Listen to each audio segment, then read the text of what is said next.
Hi mga lods! Ako nga pala si Meng, ang narrator ng anime Virals PH. Ang writer ng kwentong ito ay si Seki Zeg.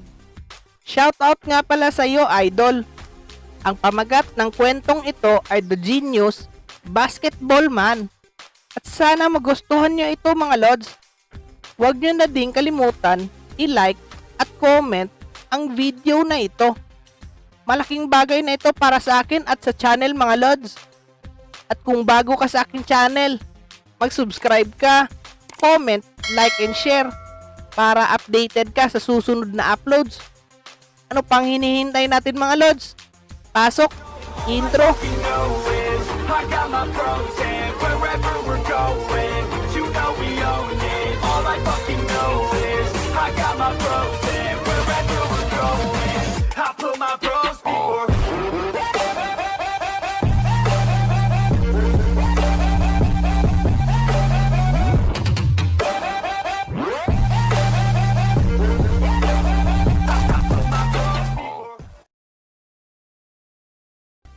Hi mga lods! Eto pala ang chapter 30 ng The Genius Basketball Man. Teka lang Flora May, kausapin ko lang si Aishel. Ayos lang ba yun? Miting sabi ni Sakuragi at bumitiw kay Flora May. Kuya Sakuragi, masaya ka ba kay Flora May? Nalulungkot na tanong ni Aishel. Ha? Oo, masaya ako sa kanya. Pero mas masaya ako sa iyo. Kaya huwag ka nang malungkot. Ngiting sabi ni Sakuragi kay Aishel. Kuya Sakuragi, hatid mo na siya. Huwag mo na akong ihatid. Ayos lang naman ako tsaka kayo ko namang umuwi ng mag-isa. Nakayo kong sabi ni Aishel. Nalulungkot na tuloy si Kuya Sakuragi mo.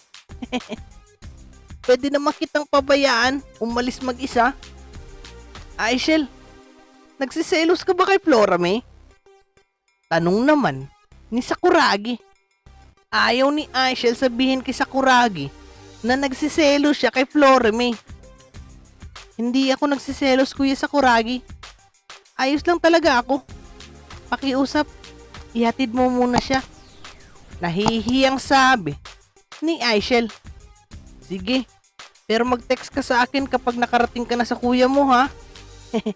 Ingat ka Aishel. Ngiting sabi ni Sakuragi. Umalis na nga si Sakuragi kasama si Flora May. Hindi na mapigilan ni Aishel na umiyak.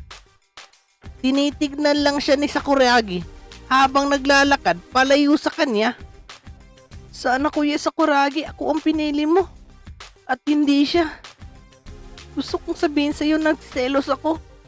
Pero di ko masabi dahil kaharap siya. Sana ako na lang Kuya Sakuragi. Umiiyak na sabi ni Aishel. Tanga ka ba? Hindi ka tumitingin ng dinadaanan mo. Inis na sabi ng lalaki kay Aishel. Ang haba naman ng buhok mo. Natula lang sabi ni Aishel. Isa si Minori Kishimoto na manlalaro ng Tayo Tama. Mahilig siya ng gulo at kaibigan ni Minami. Anong sabi mo? Sa susunod, tumingin ka sa dinadaanan mo. Inis na sabi ni Kishimoto. Player ba yun? Napakasungit naman. Bulong ni Aishel habang nakatingin sa lalaking di niya kilala. Nagmamadaling umalis si Kishimoto at iniwan si Aishel. Ang tangkad niya, kaso ang haba ng buhok. Mahinang sabi ni Aishel sa sarili niya. Pagdating ni Aishel sa rehab, nakita niyang Kuya Oda niya na kumakain mag-isa. Nilapitan niya ito at niyakap. Nagulat naman si Oda nang makita ang kapatid niya. May problema ka ba, Aishel? Tanong naman ni Oda. Wala kuya, namimiss lang kita. Naiiyak na sabi ni Aishel habang yakap ang Kuya Oda niya. Kilala kita Aishel, kaya sabihin mo na sa akin kung ano ang problema. Nag-aalalang tanong ni Oda.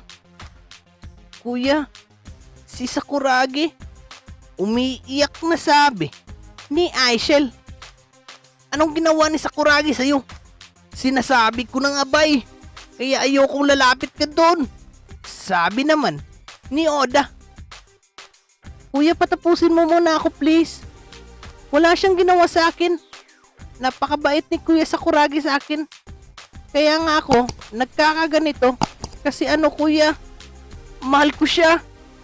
Umiiyak na sabi ni Aishel at niyakap ng mahigpit ang Kuya Oda niya.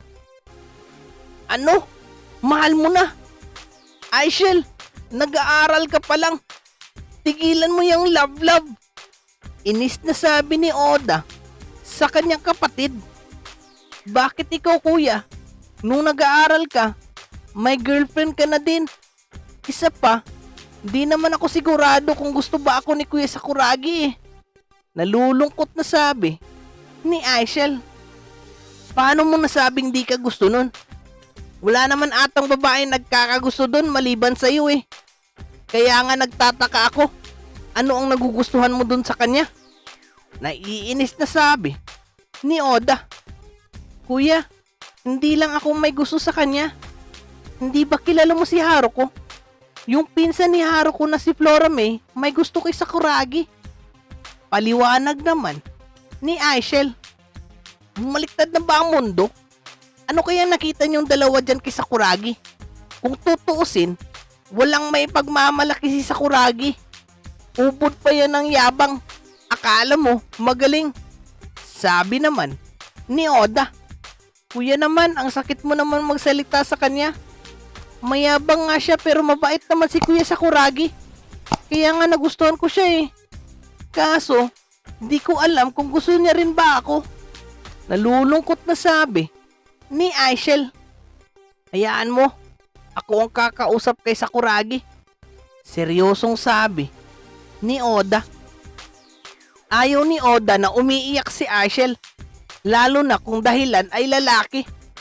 Ilang araw na lang lalabas na rin si Oda sa rehab. Pero hindi na ito makapaglalaro tulad ng dati. Madaling natanggap ni Oda ang nangyari sa kanya. Kaya susuportahan niya ang Shouko dahil gusto rin niya makita ang laro ni Sakuragi. Nagpaalam na si Aishel sa kuya niya para umuwi. Nagulat naman siya nang makita si Sakuragi sa labas at hinihintay siya. Kaya laking tuwa niya nang makita ang Kuya Sakuragi niya. Kuya Sakuragi! Natutuwang sabi ni Aishel at niyakap si Sakuragi. Teka Aishel, baka makita tayo ng kuya mo. Sabihin pa, ang bilis ko. Hinahinay lang. Natatuwang sabi ni Sakuragi. Dinadalaw ko yung kuya mo. Joke. Ano kasi, gusto ko sa kitang makita. Nahihiyang sabi ni Sakuragi habang kinikilig. We, talaga ba? Kumusta naman ang paghatid mo kay Flora May? Kumain ka ba sa kanila? Tanong ulit ni Aishel. Niyaya niya ako pero sabi ko busog ako. Pero atin-atin lang to ha. Di talaga ako busog. Pwede bang makikain sa inyo, Aishel? Natatuwang sabi ni Sakuragi. Natatawa si Aishel kay Sakuragi pero kinikilig din siya. Nang malaman niyang di kumain si Sakuragi, kina Flora May. Sige Kuya Sakuragi, dun ka na sa bahay kumain. Sigurado matutuwa si Mama at Papa pag makita ka. Ngiting sabi ni Aishel. Sabay nang umalis si Aishel at Sakuragi. Hindi na nagpakita si Sakuragi kay Oda dahil ayaw niya itong makita. Pagdating sa bahay nila Aishel, nakita niyang andun ulit si Patrick. Hindi naman naiinis si Sakuragi. Pero nadismaya naman si Patrick nang makita magkasama na naman sila ni Aishel. Kayo na ba? Tanong naman ni Patrick. Hindi pa. Sabay na sagot nila Aishel at Sakuragi. Halos sabay na sumagot si Aishel at Sakuragi. Pero magkaiba ang sagot nila. Kaya naguguluhan naman si Patrick. Teka Aishel, tayo na ba? Bakit di ko alam? Natatawang sabi ni Sakuragi kay Aishel. Kuya Sakuragi, huwag kang maingay. Sabi ko lang yun para tigilan ako ni Patrick. Bulong ni Aishel kay Sakuragi. Galit na galit si Patrick kay Sakuragi. Kaya umalis ito at iniwan sila ni Aishel. Seryoso namang nakaupo si Sakuragi dahil naisip niyang panakipbutas lang siya ni Aishel para tigilan siya ni Patrick.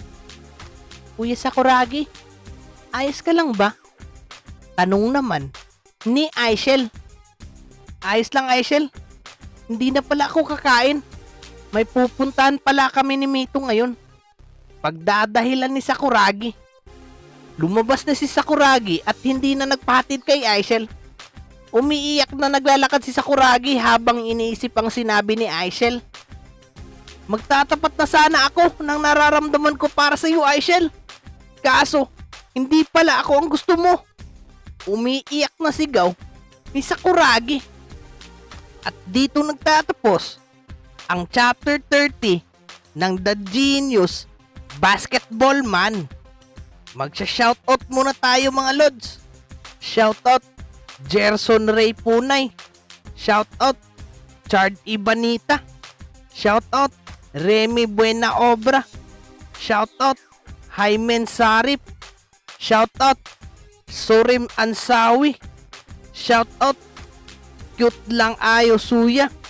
Shoutout Glenn Insalada. Shoutout Rocky Rambo Miranda. Shoutout Daven TV. At kung bago ka sa akin channel, mag-subscribe ka, comment, like and share para updated ka sa susunod na uploads. Salamat mga lods.